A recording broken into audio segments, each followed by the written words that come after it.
Um, Thanks for staying out, and like the other readers, I also want to thank Peg. I want to thank the staff for making this event happen, and I'm going to read from Cancerlandia, and just going to read a short chapter. The couple things you need to know before I read this chapter. My girlfriend's name is Paola, so you'll hear about her in this chapter. And the other thing that you need to know is that the night before this chapter was her 28th birthday party, and I got pretty wasted and basically got escorted out of a club. I wish this is fiction, but this is non-fiction, this is a memoir. And then I ran amok and almost got myself seriously beat up by some hulking leather-clad motorcyclists. So, I'll just get on with it. And the chapter is titled Chemo Hung the Fuck Over. In retrospect, I suppose this says a lot about me then, but before I began chemotherapy, I thought, it wouldn't be a good idea to do this hungover. And boy was I fucking right. Friday morning, I awoke in a state of pain and bewilderment from the alarm that startled me. My temples throbbed as I crawled out of bed to reach my phone, which I had left a few feet away on the floor.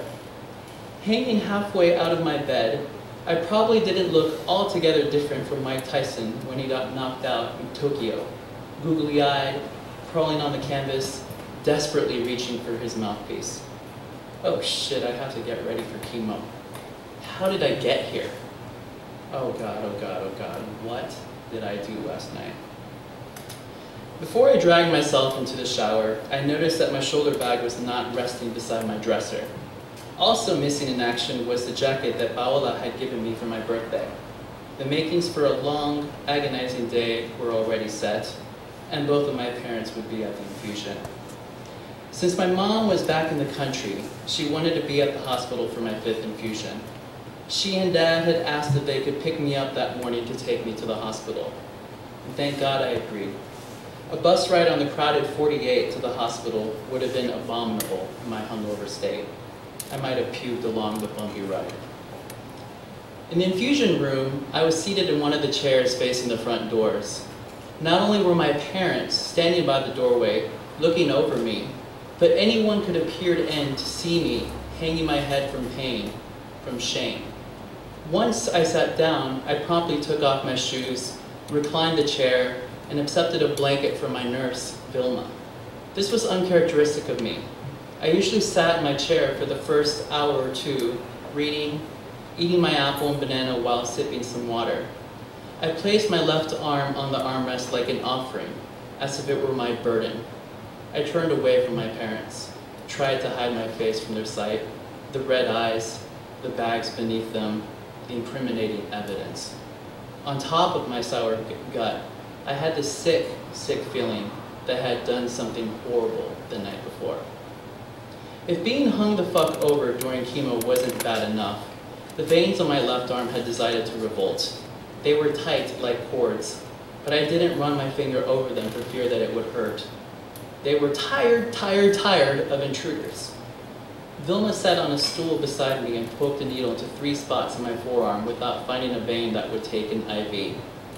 Getting that needle in place was always the most nerve-wracking part of the entire infusion.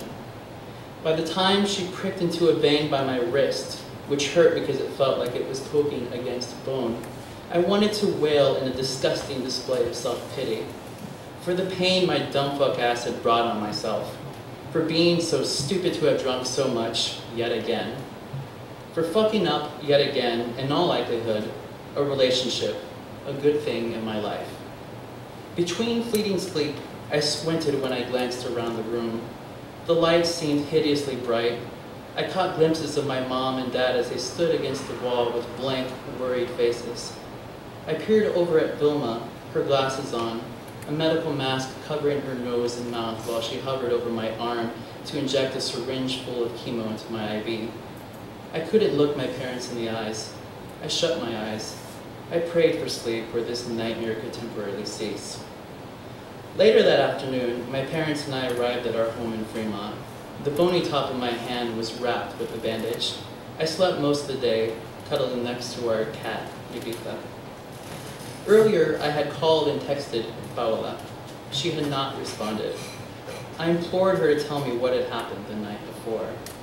She eventually called and reluctantly told me that I had lost control of myself, went crazy, had to leave the club after I became, quote, really aggressive on the dance floor. She told me I had to be taken away in a cab.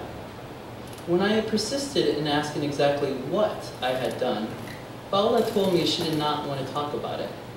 And that's when I dropped my questions, hung my head, and apologized further. Thank you.